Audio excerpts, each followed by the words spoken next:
Colonel साहब ने बदतमीजी की तलबा के साथ, तो तलबा पड़ गए आगे से।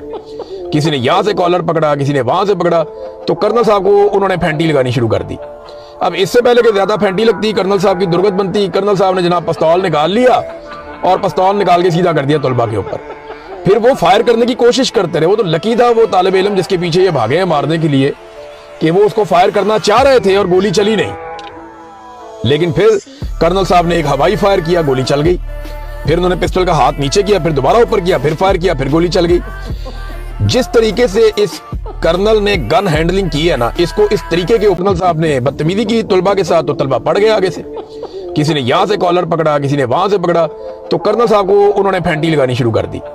अब इससे पहले कि ज्यादा फैंटी लगती, कर्नल साहब की दुर्गत बनती, कर्नल साहब ने जनाब पिस्तौल निकाल लिया और पिस्तौल निकाल के सीधा कर दिया तलबा के ऊपर।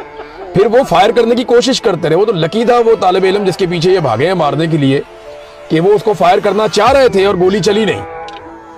लेकिन फिर कर्नल साहब ने एक हवाई फायर किया, गोली चल गई। फिर उन्होंने पिस्टल का हाथ नीचे किया, फिर दोबारा ऊपर किया, फिर फायर किया, फिर गोली चल गई।